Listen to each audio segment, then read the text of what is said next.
it's just a great day. I've got so much material, I'm about ready to burst. There's just no way I can possibly communicate all the material I want to communicate to you in an hour, 45 minutes. But I want to begin with a reference Earl Palmer made 2 weeks ago on Sunday morning. You remember his sermon? I heard it in Moscow. I downloaded the podcast in Moscow. You remember his conversation when we referred to the three greatest books in world literature, one of these being Brothers Karamazov. And in particular, he talked about the conversation between Ivan and Alusha, the two brothers. Well, I heard that in Moscow. I said, I got to reread that book. I've read it 3 times. I think I'm going to read it a 4th time. So on the airplane on the way back, I started working my way back. I got a lot of time over the Atlantic. I started reading the Brothers Karamazov again, but I think now for the 4th time. And I got to that powerful conversation that Earl talked about, where the two brothers, now talk about a dysfunctional family. For those of you who haven't read this book, you think you've got dysfunctionality in your family? Forget it. In comparison to this family with these 3 brothers, 2 different mothers, alcoholic father, adulterer, violent father. And there's these 3 brothers and their difficult relationship. And it's an amazing story. And it really is one of the classics in world literature. If you haven't read it, you ought to do it. But you ought to think carefully about it, because it's a 900-page book.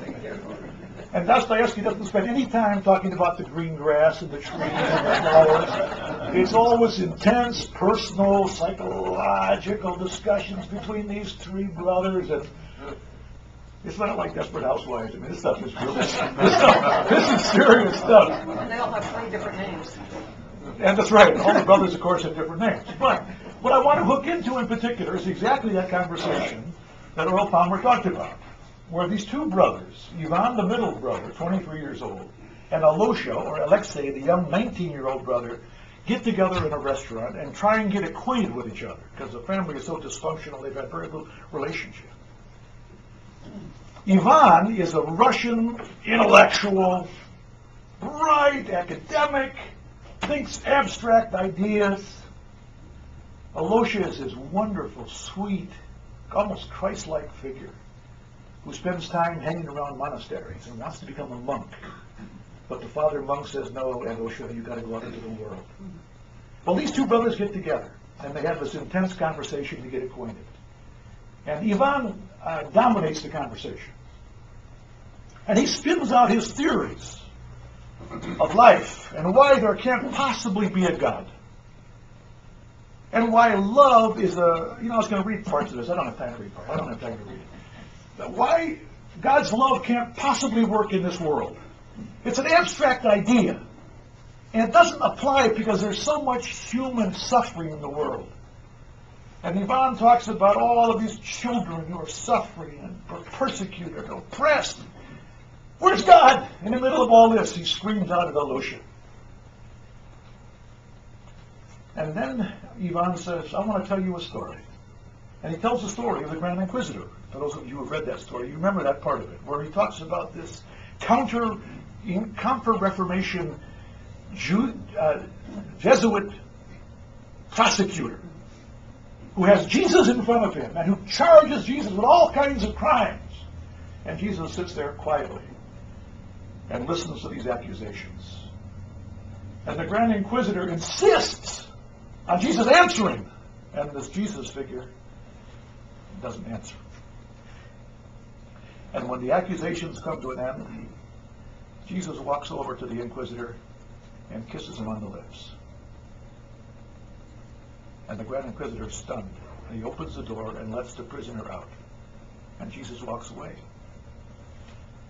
And Alusha is so excited about this story. He said, Ivan, you really believe that in the love of Jesus? I mean, he kissed him, and you didn't make fun of Jesus. You basically gave a very positive portrayal. Hasn't that changed your thinking? And Ivan says, no. I still believe what I believe. There is no God in our world. Well, that's the kind of conversation that happens in Russia a lot. And the conversation I find among intellectuals, trying to understand how in the world the church or Christians ought to be involved. Can Christians make a difference in a world like this? Can the church make a difference in a world like this? These are the kinds of issues we're going to talk about. That's the focus. Can the church be an agent of healing, of reconciliation, of bringing people together? Or will the church, or will Christians simply divide the country if you have Protestants and Catholics and Orthodox and Muslims? Will the country disintegrate because of this? And by the way, this is such an amazing class. I mean, we are on the cutting edge here in Wrestler's class. You probably know that today, the new Archpatriarch of the Russian Orthodox Church is being enthroned, appointed. This is the previous Patriarch, Patriarch Alexei, who died several weeks ago, with then President Putin. And they are getting ready for one of those Khrushchev, Brezhnev kinds of kisses on the lips in this ceremony. But he has died now, and as of this morning, as of today in Russia, and we're going to talk about this a little bit at the end, the new patriarch has been appointed. His name is Metropolitan Kirill. And I'll show you a photograph of him in a little while. Well, what's going on in Russia, and why this is such a fascinating place for me to work and for this university to operate, is that there's this constant conversation going on. How do we rebuild Russian society? And what should be the relationship between the church and the state? How do they work together? And how, particularly after the fall of communism, can we establish a purpose or an identity of the Russian people? You have to think about 70 years of communism, an experience we have very difficult time understanding here in the West. An experiment, a social experiment that went wrong, and that resulted in the death of millions of Russians at the hands of their own government. Now, when you come out of an experience like that for 70 years, how do you reestablish and rebuild a society out of the rubble of 70 years of violence like this? That's the kind of question we're going to be talking about. And I want to particularly focus today on the role of churches. Now, next week we're going to talk about economics and politics and the role of Christians in that environment. But today I want to talk primarily about the issue of the role of churches in particular and the role of religion. How will the churches be involved? Will particularly the Orthodox Church, which is the big elephant, the large structure in the process, will the Orthodox Church contribute to the building of a civil society, a democratic society? Or will it become an instrument again, as it has in the past, of building an autocratic, authoritarian, top-down political system? Those are the issues we want to talk about today.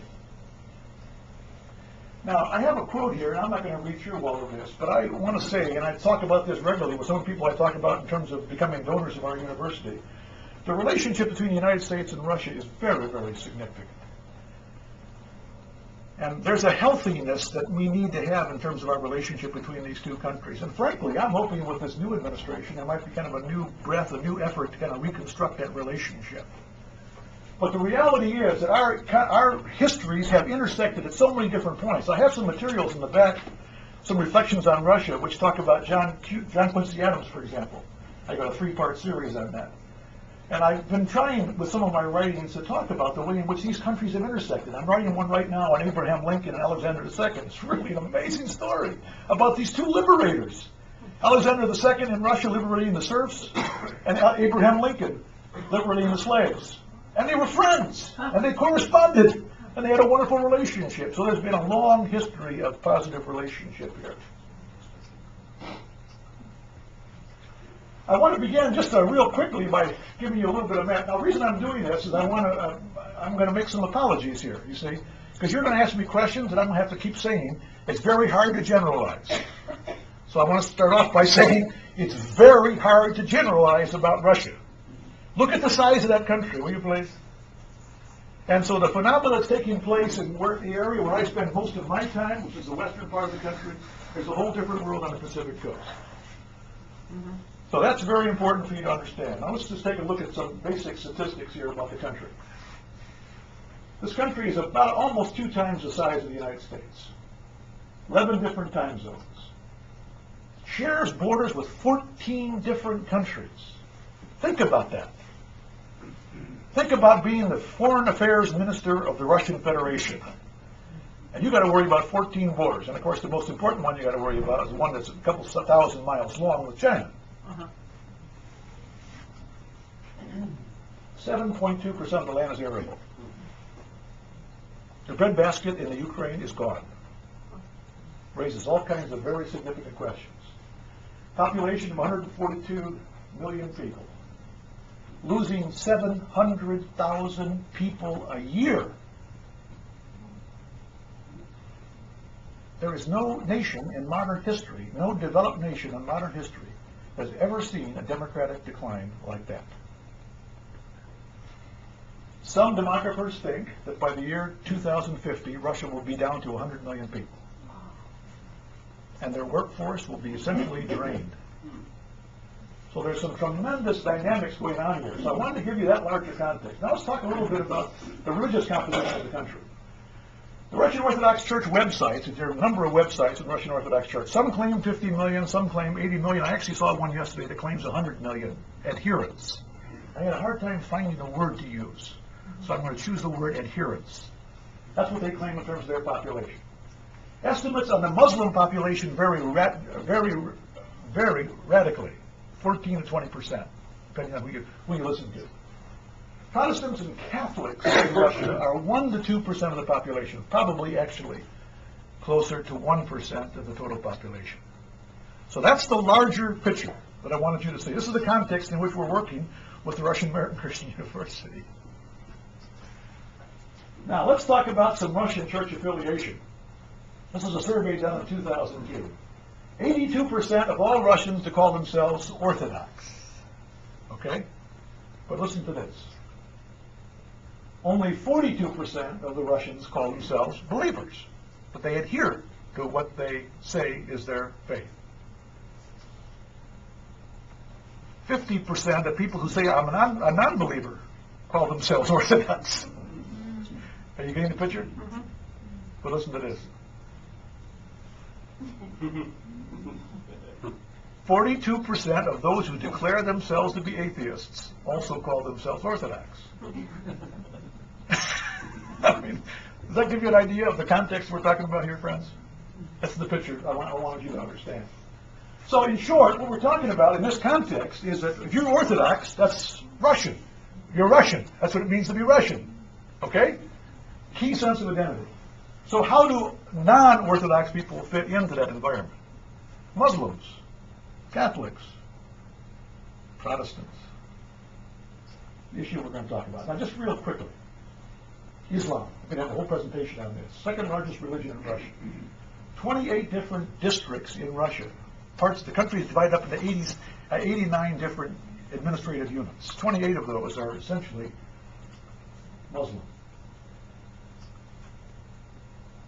In the city of Moscow itself, which is a city of about 14 million people. Now again, think about that. We got a country with 140 million people. 10% of them live in Moscow. 10% of the country lives in a single city. And in that city, 1 to 1.5 million are Muslims. And there are some beautiful mosques in Moscow. And of course, again, by 2020, because of the rapid growth of the Muslim population and the declining growth of the Russian population, most demographers now, including the United Nations, say that's going to change the dynamics of the country. Now, in the late 1990s, mid-1990s, and into the year 2001, 2002, for the first time in history, in modern history, a national-wide religious survey was conducted. Of course, under the Soviet period, it was obviously not possible. 70 years of persecution against the church.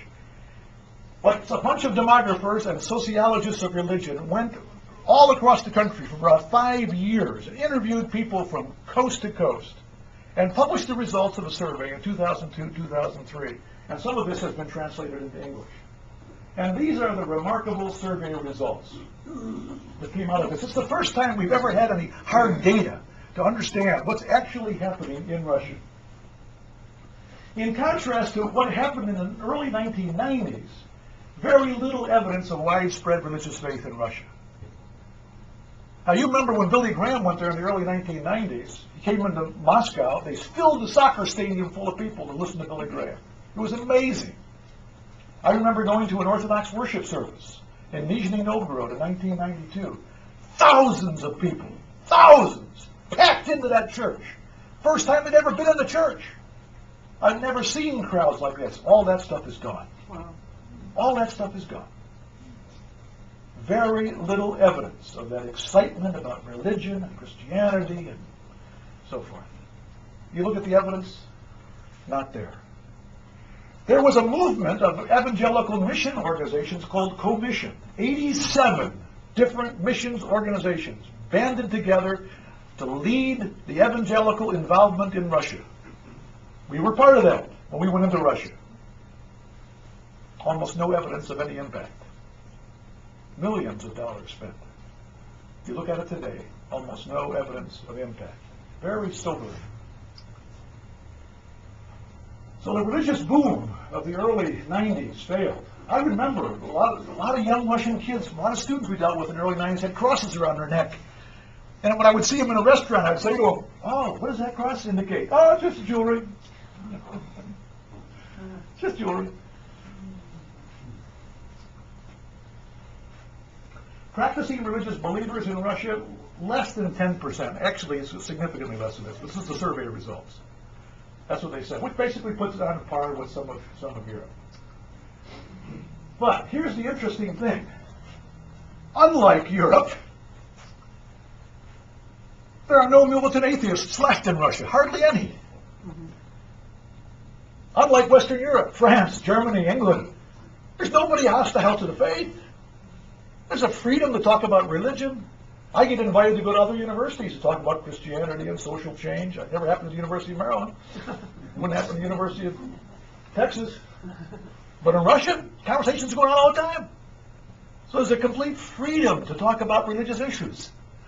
No one apologizes to this. Even people who are themselves not particularly religious love to talk about religion and faith. It's a very interesting conversation to have. Sharp contrast to this country. And then this quote, which was to me just absolutely remarkable when I read this quote. I was trying to articulate something like this. I've been working there 18 years in Russia. But let's read this quote together. Let me read it for you. The greatest victory communists achieved consisted of the near destruction in the Russian people of the capacity to relate to God, to seek beauty, to accept a God who loves, who must be held in awe, a God who is a creator. Gone. Such capabilities are practically lost. What are the consequences of this? For the intellectual elites in Russia, religiosity simply means culture. And for the common people, superstition. Friends, I deal with this every time I'm in Russia. When I meet with business leaders, I've got a little Bible study of Russian and American business leaders, and they bring some of their friends to this discussion. When they get talking about religion, it's a conversation about culture.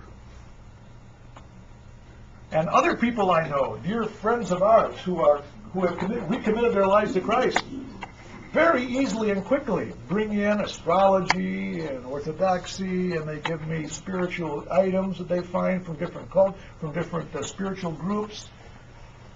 It's very hard to get them to talk seriously about a God who really created, who loves, who has compassion. It's the same debate that Alosha and Ivan had. They're struggling with this right now. Dostoevsky could almost see this coming in terms of the culture. That statement, I think, was just absolutely remarkable. The second trend.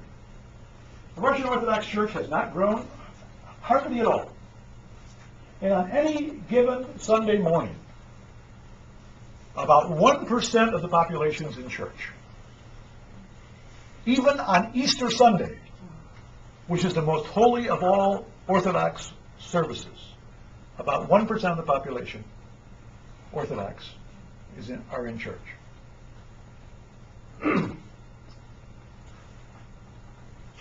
And then all of this discussion about these totalitarian sects, these Japanese sects, these American sects, the Seventh-day Adventists, they put all kinds of people into this category they call foreign sects. The Mormons they were worried about, and so forth and so on, but particularly some of these violent Japanese sects that came into the country. They were so worried about that in the 1990s. They're almost all gone. They basically disappeared. So all of this threat, they used that as a threat, I think, for revising the law on religious freedom, because they were worried about foreign sects coming into the country and doing destruction. These things haven't worked out. The sects have disappeared, and those that are still there have lost their violent edge. They're no longer making biological weapons, which they were doing in some of them in the early 90s. Trend number 3. You see a growth of Protestant organizations now. And by the way, again, Protestant organizations in Russia now represent a less than, Protestants and Catholics together, really, about 1% of the population. But the interesting thing is that they represent every different denomination. There's not one denomination that I know of in America that's not in Moscow someplace. I mean, all the shades, Evangelical Free Church and various Protestant, Presbyterian denominations, I mean, they're all there. And they're all got their own churches and their own seminaries. Just parenthetically, I want to say real quickly, in the early 90s when we began to build the Raku, I was approached by 4 different groups of denominational denominational leaders. I was spending too much time in Russia. Denominational leaders who said to me, if you build a denominational school, I mean, if you are willing to make Raku a denominational school, we'll build you a campus. It was very tempting. 4 times. Now I look back on it and think, why did we do that? Anyway, we chose not to go that route. Because my thought was, when you're less than 1% of the population, why are we breaking up into little groups? Yeah. That doesn't make any sense. A little statistic here in terms of the growth of Protestant organizations. You see this explosion. In 1989, there were 0 evangelical seminaries and Bible colleges in Russia. In 1999, 10 years later, 125 seminaries and Bible colleges and Bible institutes. That's never happened before in missions history. 100 institutions, 125 institutions growing up in 10 years. They're small, and they're there. And then the other interesting thing, this is a rather kind of surprising thing, because it breaks a lot of my categories. The charismatic Pentecostal movements in Russia, which are the fastest growing churches right now, are attracting all the intellectuals. I mean, frankly, here's my prejudice as a Presbyterian, that the charismatic Pentecostal folks, they're uneducated folks, the rednecks, But in Russia, you got this new phenomena. Business leaders, some government officials now are starting to be drawn to these charismatic Pentecostal churches. Very interesting phenomenon. Russia kind of breaks all the molds. It surprises you every day when you're there. That's why it's so interesting.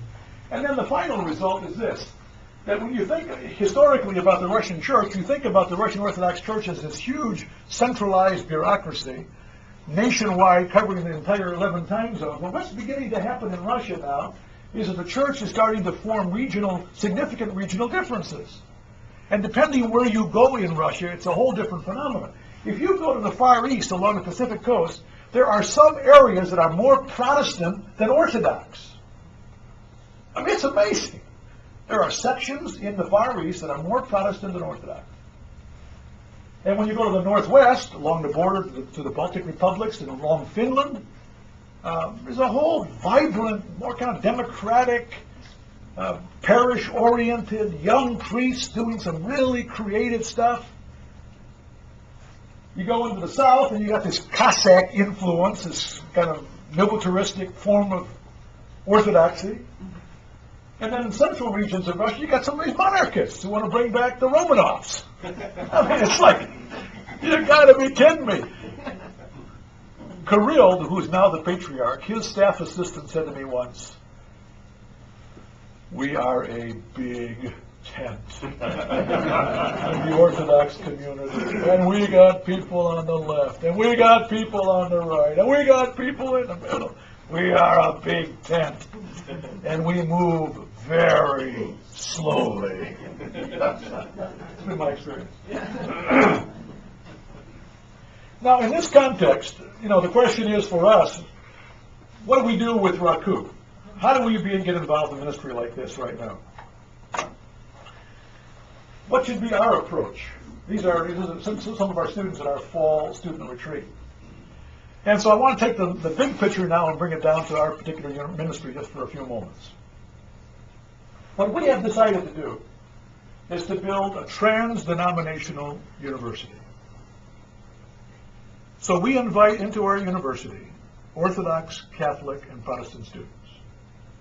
You must be a disciple of Jesus Christ to come into our university. So students have to come in with testimony, and they're personally interviewed, plus we have to get references from their priest or from their pastor.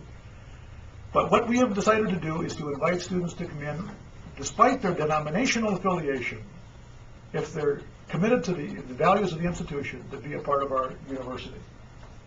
And we talk in our university all the time about the whole idea, the concept of freedom of religion, freedom of conscience. That we are committed to teaching these students that's one of the first freedoms we talk about in the American experience. It's one of the first freedoms. To be able to think and make commitments about your deepest held values, something that you have the right to do across these denominational lines. And so we bring into our chapel Orthodox priests, Catholic priests, evangelical pastors. We try and mix. This is the first time many of these students have ever been in a worship context with people from other traditions.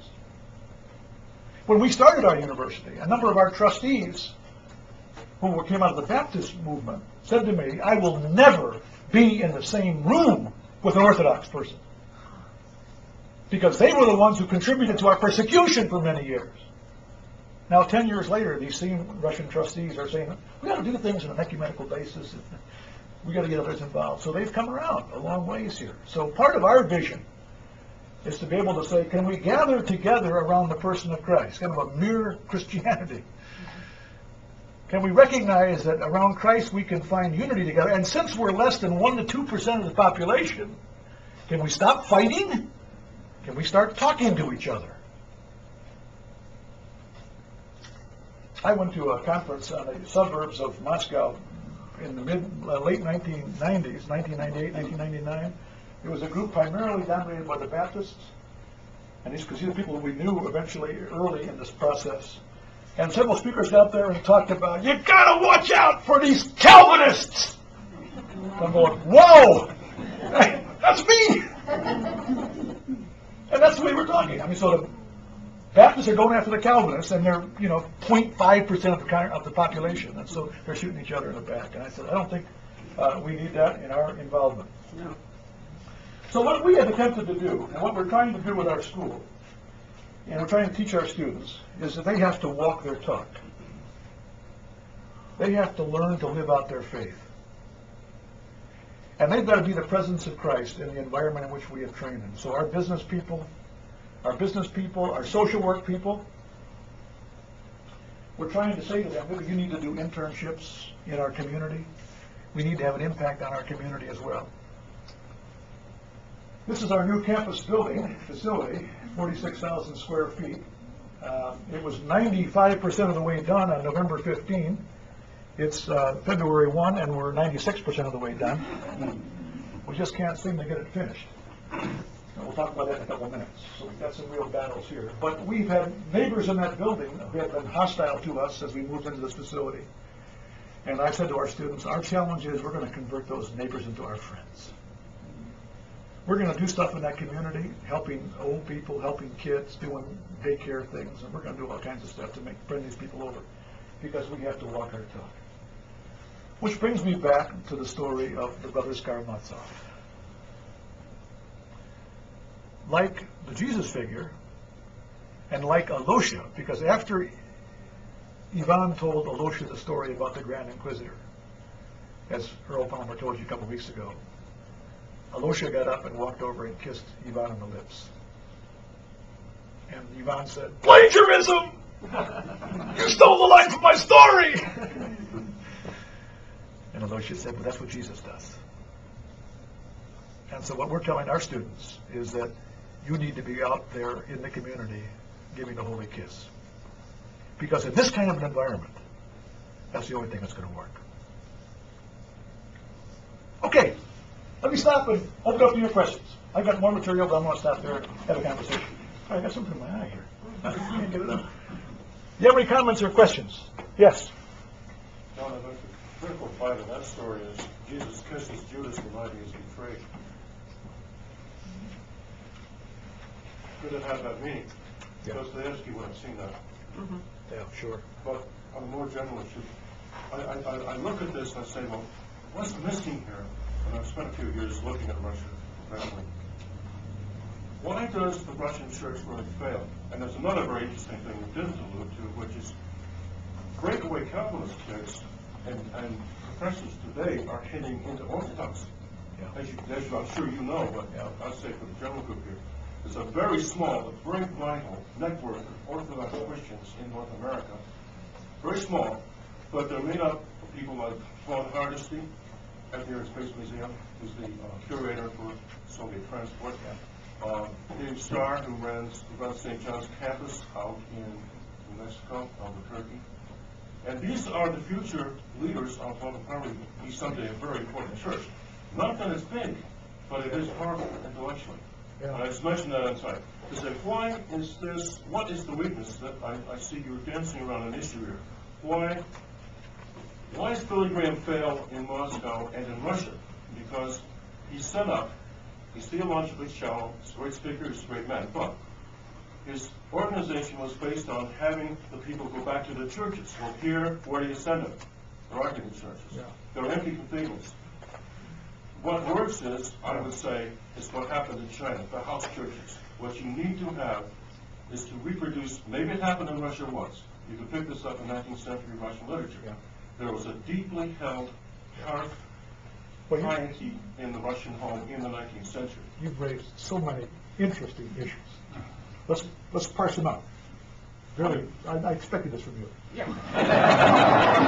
I knew you were coming. I mean, that's what's going to work. But let's- There has to be a follow-up Okay, to what but Rockford is doing, let's- to setting up something like alumni associations and networks of the graduates who This stay is in touch. this is a wrestler's class, so we're going to wrestle together. Could you stand behind the podium so we can see you? Oh, Okay. I'm Italian. Bernbaum, Italian. Maria Monaco was my mother. Come on, give me a break. Let's parse those out, because those are a lot of important issues. See if I can pull them all together again.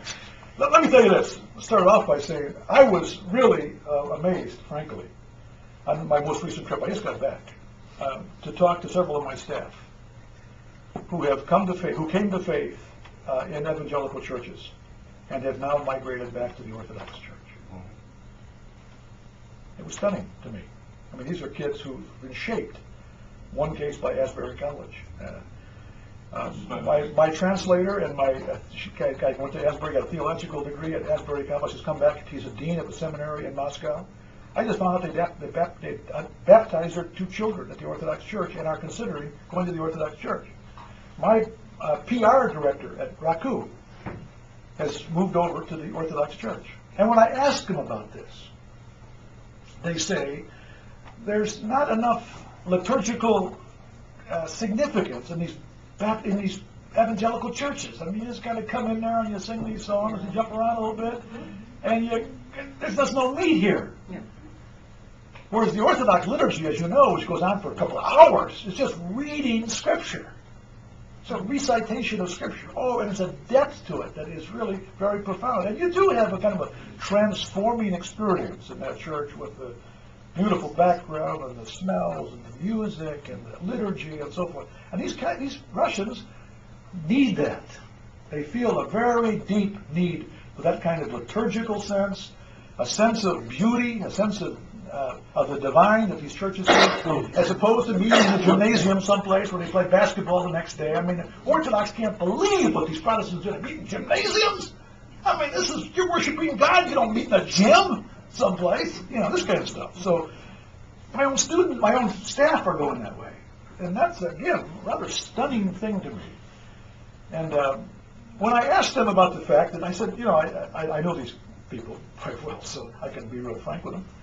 I said, now, Tanya, I had lunch with Tanya last Sunday, 2 Sundays ago. I said, Tanya, when you join a church that describes itself as, quote, true believers, which is what the word means in Menashe, true believers. What does everybody else think? I'm not Orthodox. I'm a crazy Presbyterian. So, what do you think about me, Tanya? How do I fit in? You know, and her response is, well, you know, that's an old historical terminology that came out of this great schism between the East and the West Church. We don't think seriously about that. We are open to that kind of a dialogue. So, that's part of the question, I think, in my mind. I think a lot of it now, what's going on now, is that the initial attraction to Christianity, because it was so new and so novel, that initial attraction is gone now because there was not enough substance as far as these folks were concerned. Didn't have enough meat. Didn't have enough staying power. There has to be right now, I think, and that's why I think our challenge is just extraordinary, unlike China. There has to be... That was true once. There were the great stoics. This is part of the true Russian tradition. I'm getting there. Which was, blotted out by the Bolsheviks. Give me a chance. I'm getting there. The other interesting thing that came out of this survey, and again, I had to just reduce this thing down, is that the analysis of this team of religious people said the most interesting, one of the things they saw was the way in which the Protestant churches and the Catholic churches are developing a parish life. Mm-hmm. And the Orthodox Church is not. Right. And they're saying, here is a contribution. This scholar said, basically, here is a contribution that Catholics and Protestants can make in Russia, because they're building congregations, they're building prayer groups, they're building Bible studies, people are forming themselves in organizations, and they're reaching out to orphan kids, and they're doing food programs, and the Protestant chaplaincy in Moscow has this program for African students who are getting beat up by the police. I mean, they're starting to do stuff on the ground. And they're saying this is the kind of thing that the Orthodox Church has to do. You go to an Orthodox church, you walk in, you worship for 2 hours, and you walk out. You never talk to another person again. There's very little sense of community, although it's just starting to happen now. There are a number of these young Russian priests who are realizing that stop all this political stuff, stop kissing the president, let's go out there and get involved in the parishes. And so you start to see the beginnings of some civil society being formed. Okay. John, There was probably some more threads there too, but I don't want to interrupt your thread, but how would you characterize the Orthodox Church in terms of its adherence to the gospel and its proclamation of the gospel? I mean, what we consider really central to the Christian church. Yeah. I would say, in terms of the essentials of the Christian faith, we could identify very clearly with the Orthodox community, which is why we invite them into our school. I mean, we had an Orthodox priest come into our school at the end of our fall semester, and he gave this magnificent evangelical presentation about understanding the gospel of Christ and who Christ was and the need for you to love others as you love God yourself. And our Baptist priest pastor says, well, as long as the guy teaches the gospel, he's welcome to come in here. Now, he doesn't invite him to the Orthodox church, but it does work the other way. But they've had friendships. Other towns, you have this virulent hostility based on control on the part of the Orthodox Church. The big question now is, what is the new patriarch going to do? Kirill. Now, he was previously, the man who's being enthroned today, was previously the foreign secretary of the Russian Orthodox Church. He was the Secretary of State. And he was quite well known, because he's a bright intellectual, for having dialogue with the Catholic Church. He was the one kind of prodding the church toward a dialogue with the Catholicism. He's also someone who's worked with the Lutheran churches in Germany, and he's tried to have an outreach to other foreign church communities. We actually have a book. I visited with his people 5 times to try and build a relationship between our school and the Orthodox Church. And one of the times we went there, he actually gave us we didn't see him, but we saw his assistant, and they gave us a book with where he wrote in it, that we hoped God would bless our work with Baku. And we went, wow. That's about close to an endorsement as we're ever going to get, probably. That's in his handwriting. But now he becomes enthroned, chosen as patriarch. What's the first thing he says when he gets up there? After they elect him on Thursday, he goes after the Catholics and after the Protestants. So you can see he's trying to cover himself politically, because some of the conservative elements know he's kind of a liberal in terms of ecumenical outreach. So how does he position himself? He goes after the Protestants and the Catholics on his opening speech. So it's one of these incredibly complex things. It's a little bit like when I was in graduate school studying the Soviet Union, this criminology. Where do people stand on top of Lenin's tomb? It's all very mysterious. You're trying to figure out who's standing next to whom. Well, that's kind of what it's like with the Orthodox Church right now, trying to figure out where this guy is coming from, and so forth. You didn't ask this question, but I wanted to add a little footnote. The other candidate was a guy named Clement, Metropolitan Clement. He was Putin and Medvedev's favorite. He was a good friend of Svetlana Medvedev, the president's wife. They wanted him, because he's a good yes guy. Very conservative politically, very close to the Kremlin. But they turned him down. So we're going to see. This is going to be very interesting. Wrestlers is on the cutting edge. I tell you. Anyway, yes. Following up on Gene's question, coming back to something you said earlier in the conversation, is the growth of Islam primarily a demographic differential, or are there conversions to Islam from? No, it's almost entirely demographic reality. There are very few conversions going on. And nowhere near the kind of fundamentalist Islam that you see in some other countries. I mean, it's a pretty placid, non-involved. And they're like the Orthodox. They don't worship very, they don't go to church very, or go to the mosque very often, generally speaking. But fundamentalist Islam is coming in there now and building all these schools and mosques and trying to cultivate this stuff. And so it's beginning to happen, which is what's getting Medvedev and Putin very nervous. But historically, to this point, the Islamic population has been very supple, very supportive of the president. They've been treated relatively well by the government, been allowed to do their own thing in their own districts. Does that answer your question? Chuck, I don't know if I got all your questions. You asked a number of things. Excuse me, I'll come back, Chuck, just for a minute. Yeah. Well, I'll follow up on that question. Okay. Are they identifiably Shia or Sunni?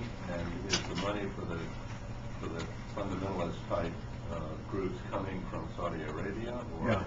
It's largely coming from Saudi. It's largely Saudi Arabian money. There are both elements of both traditions, but most of the money is, a lot of the money is Saudi Arabian money, oil money. That's right. Clyde and then David. Clyde.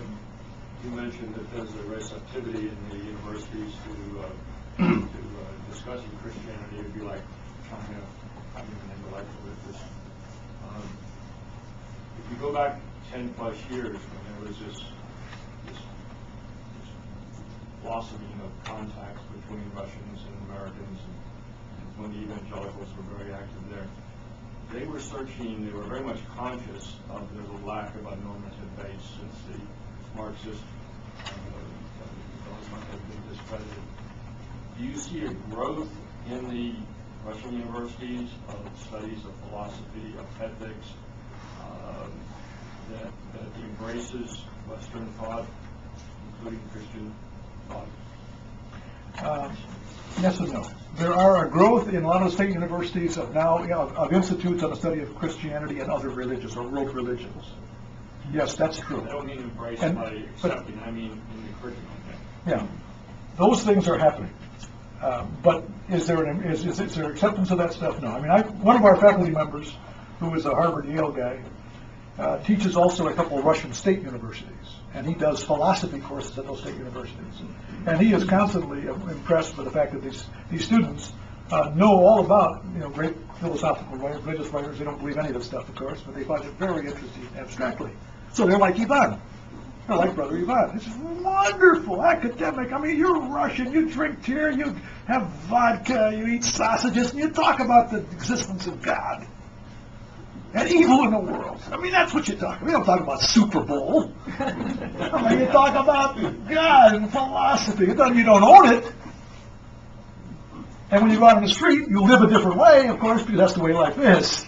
So you got to compromise. You got to deal with bribery and blah blah blah. That's the kind of reality we're talking about. It's a tough environment. Could Earl Palmer be invited to a Russian university?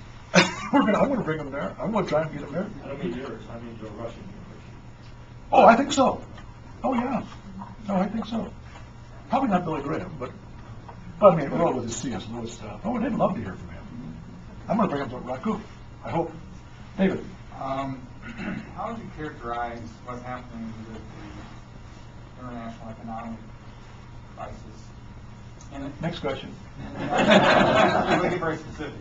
But with that context and the primary degree program that you offered in business and what the historical record with respect to ethics, face facing against the wind of corruption in Russia and so forth. What's the challenge you're seeing with regards to the program, the major program, the business program, in light of, historically, you've had to really deal with these issues about this. Now, given this new phenomena, it's just an impact across the world, particularly Russia, what are the challenges for RECU in terms of dealing in this economy? Yeah, David, I'm going to really focus on that issue and some political and economic dimension, in fact, next week in some detail. Right. So if you don't mind, I'm going to defer that. But I'll just say quickly, that is, of course, the essence of the uniqueness of that's our niche. Our business program is unique in Russia because, first of all, you got to be bilingual to get in it. Secondly, you got to know computers. And third, we ground them morally and ethically. And so we're constantly hammering away on these themes of integrity and character and moral choices and so forth. Again, we'll talk about it more next week, but the challenge we're finding now is that our graduates, and we have 152 of them out there working for all kinds of companies, they'll come back and see us and they'll say, you know, that stuff in that business program, that was so interesting. But what's it got to do with what we're doing in the marketplace in Moscow? I mean, you know, it's nice stuff. We're like, Jesus, you gave us such a great idea, but how are we playing? Help us. So we feel like we have an ongoing educational program that we've got to carry. We've got to stay in relationship to those kids. We've got to have postgraduate seminars. We've got to bring them back in. We've got to talk to them about models of stewardship, what it means to be a person of integrity and what that looks like. And we're trying to model it ourselves in the way we build this building, which is why it takes 25 years to build this building. I mean, we're trying to demonstrate that you can live differently and you can do business with integrity and you actually can make a profit. You know, it's possible. So that we're trying to do. I'll get more on that a little bit later. Back in the back, yes. How do you explain the attraction by the charismatic groups to intellectuals? Frankly, I don't understand it. I mean, when I go to Moscow, I visit all these different churches. And so I've been to a couple of them, and I almost, frankly, this is off the record. This is unreal. I can't stand some of these places. I mean, you walk in there, and it's just people jumping over pews and doing athletic exercises in 45 minutes, and pastors screaming at you, and so forth and so on. The only thing I can say about that is that probably part of the attraction is that those charismatic churches that I've seen create a wonderful sense of community.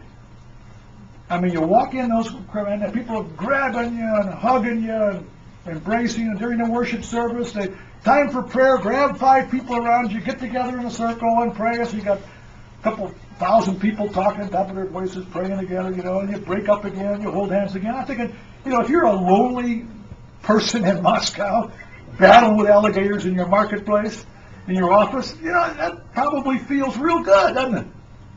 They have people who care about you and want to hug you and hold you and so forth. There's got to be some of the attraction. And some of these bright, young, charismatic pastors have an intellectual edge to them as well.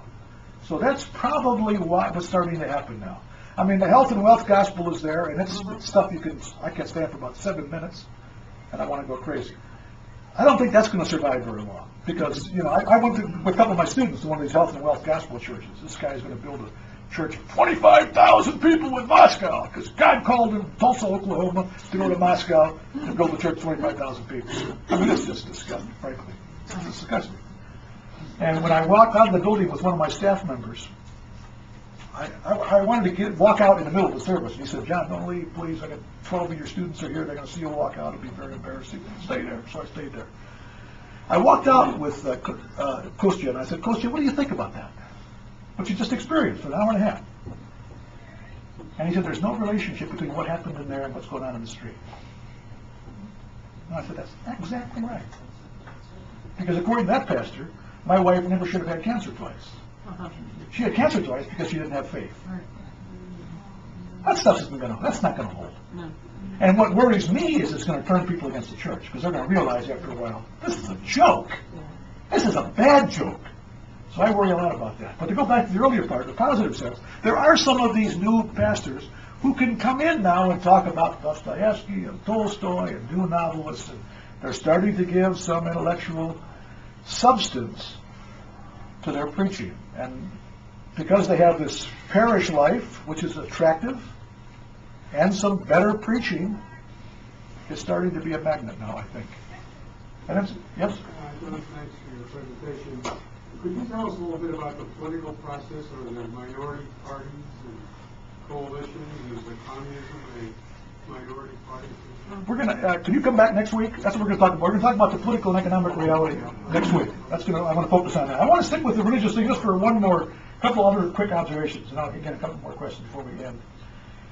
What is interesting to me, when you watch this process, I said this at the beginning, I want to repeat it now as we get near the end. The issue that the Russians are dealing with is, what is our identity as a people? Where do we find our identity? We were a part of this experiment for 70 years, which was a disaster.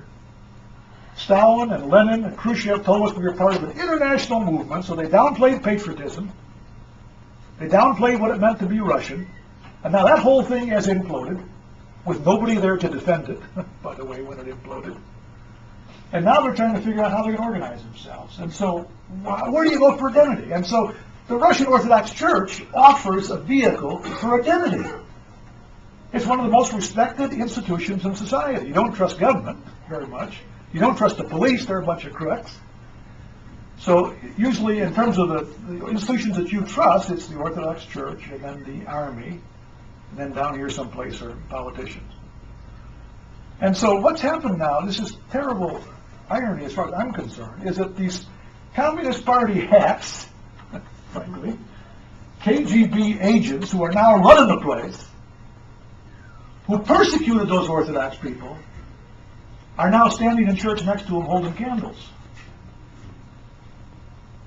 And the Orthodox leaders are buying into it, some of them, because it gives them power, it gives them prestige, it gives them recognition. One of the first things that Alexei II did was sign a contract with the Russian army, between the Orthodox Church and the Russian army.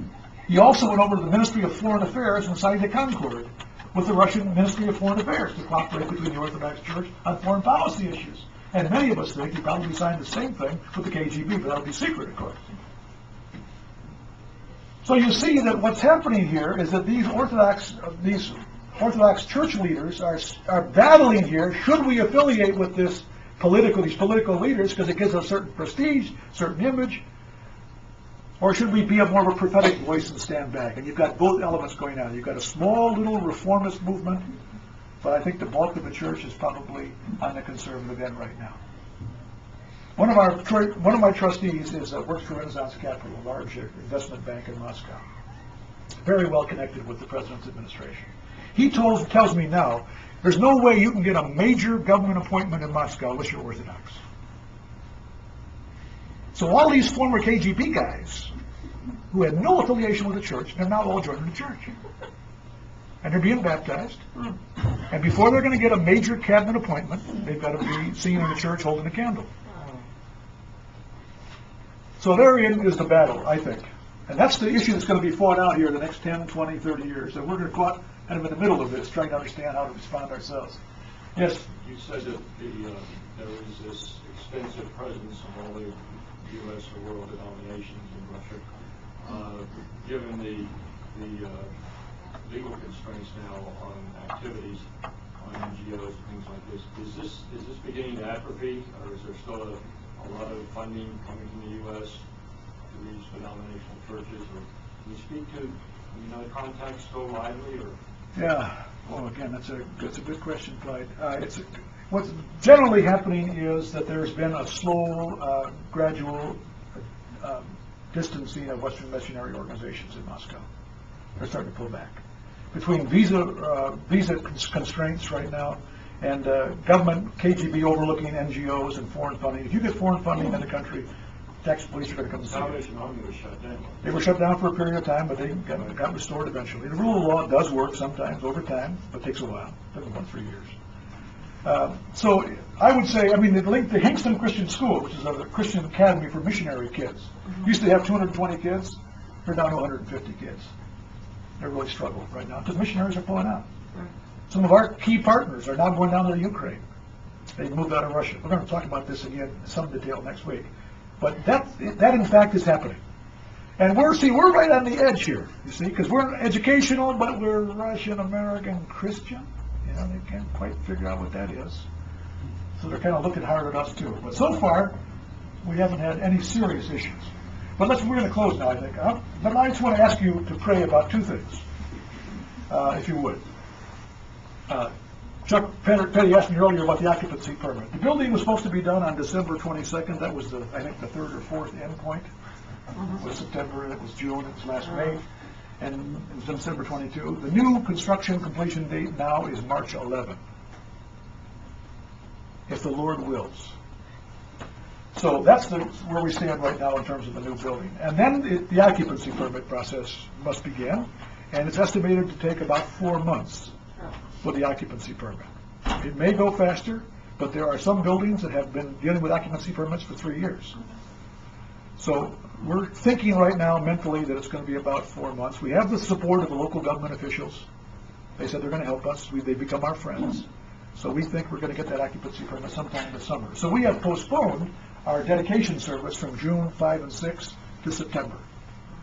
And we hope to move into the building in September. That'll give us a summer to move into the building and so forth. So that's our current plan. And while it was very discouraging for me to realize that, as a couple of my trustees said, after 8 years, what's 3 or 4 more months? Just relax. So that's where we stand. So we hope to be in the building on September 1 with our students. But we have a more serious issue that I really want your prayers about. We are dealing with a situation right now where our educational license has expired. And it's a long and complex story. I'm not going to bore you with all the details, but let me just tell you that we currently do not have an educational license. And it's a combination of them changing the rules and the building that we're located in not having legal documentation that we needed to get a new license. And so it's been a comedy of errors with government bureaucrats.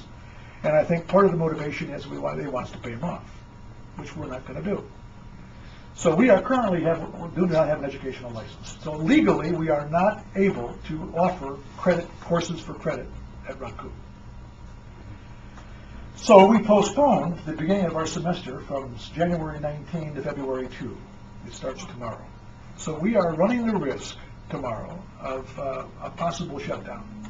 What we have decided to do, when I was in Moscow last week and the week before, I talked to a lot of my trustees and advisors, and they all said to me the same thing. Don't cancel the semester. Just proceed, but offer seminars, which you can offer for free. So the law allows you to offer seminars for free, non-credit seminars. So, starting tomorrow in Moscow, we're going to offer seminars. Some off-campus, some on-campus, some independent studies. We're going to try and keep the educational program going while we furiously work away with Baker and McKinsey to get our new license, which is probably going to take 6 to 7 weeks just to get a stinking signature from these government bureaucrats. So we are running we're estimating right now we're running about a 5% risk that someone's going to come over and close us down. They're going to walk in and say, "You're done." That would be serious. We don't think it's going to happen, but we have made a calculated decision that by offering these non-accredited courses, we're technically not in violation of the law, and it allows us to keep our program going. I just can't imagine telling our students and our faculty, "I'm sorry, semester's over, go home, I'm not going to pay you for 6 months." Students go back to the Caucasus or go back to Siberia, get back on a train. I just can't imagine doing that. So that's what we're doing right now. So it's going to be a little bit of a challenge for us right now. I'm not particularly anxious about this. My provost is about ready to freak out. But then he's in Moscow every day. I'm only there periodically. But I feel like this is one of many challenges that we've had in 12 years. So. Do you have a high stress tolerance? Okay. So if you would pray for us, I'd appreciate that. Thank you very much. Enjoy being with you, friends. Thank you. Very inspired. Well, and please do be in prayer for John. He will be back next week. Lord willing, we'll have another chance to hear some more answers to some of these big questions you all have been asking. But this is, as you say, on the cutting edge, and things are happening as we speak, and maybe tomorrow. These questions are magnificent. Yeah, so let's close it. And Lord, we do pray that you will continue to as you have so many times, to rescue the situation and to carry on so that the servants like John and the other folks involved with Raku can continue this amazing ministry, and we pray that you'll guide them and give them wisdom, patience, endurance as they continue to work and serve you in Moscow. And we thank you for this fellowship and for your promise to be with us. And we pray in Jesus' name. Amen.